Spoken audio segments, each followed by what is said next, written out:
Hey William, hey Ralph, how you guys Hey doing? man, nice to I see like you. I like your I like your set design. Thank you. I'm trying to be creative in the midst of Good COVID. stuff.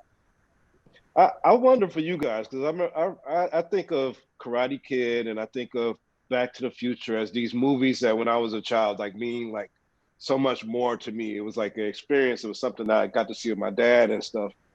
What was those movies when y'all grew up that stood out to you that would be worthy of a Cobra Kai or anything like this that was just so iconic for you when you guys were young. When I was young, for me it was Rocky. Was a big one for me. Sorry, I'm seeing pictures of myself, and I and the Godfather and some of Sidney Lumet's films, like Network and Serpico and Dog Day Afternoon. But I would say on the parallel, I would say it was the Karate Kid for the 80s was the Rocky for me in the 70s, kind of thing. Yeah, for me it was Star Wars. I saw that in a drive-in movie theater with my parents when I was a kid, and that was the movie that so overwhelmed me and was so fantastic to watch. And of course, it's Star Wars. The galaxy is endless. There's some parallel in that to our show with the Cobra Kai and Karate Kid origins.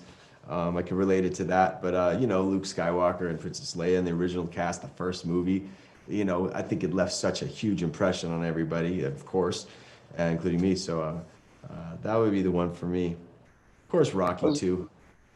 Yeah. So William, like I know that these were roles that you guys were playing, but how did this reflect in life? Did anybody challenge you guys in to some match or want to test out your karate skills in real life because your characters were so pronounced in the movie? They knew I only had one kick. So once they saw it, I was able to get out of any argument. No, I never. Our first assistant director swore when we were making the movie. He says, "You're gonna have to deal with what Stallone. If this thing hits, you're gonna have to deal with like Stallone has to deal with people dropping the gloves in a bar." Like, never happened. I think they just felt bad for me. I was still a 98-pound weakling that somehow pulled off the ultimate victory. Billy? Yeah. Yeah, I think the closest. I mean, I had no real incidents, but after the Karate Kid, I continued training, and I would be in an actual dojo, and I'd spar, and I was sparring up because I was a white belt when I made the Karate Kid, so I'd spar the next levels up, and as I was going up, there were some headhunters in there that were, gunning for my head, doing some spinning back fists and some things I had to duck. They wanted a little more than just a fair spar. They wanted to say they knocked Johnny Lawrence out or the guy that played Johnny Lawrence out. But it was all in good fun and all that. But no problems really on the street. I think people realized it was a film, thankfully. Um, yeah. How did it feel when you guys found out that this was going to become a Netflix series? I'm sure it felt like it was a movie that y'all done in your past, like to re-spark this movie and into this story on Netflix. Like how did that feel to you guys just to hear that they wanted to make it into something else? We were very disappointed. We didn't want to go to Netflix. I'm joking. We were it was everything, anything and everything you could want.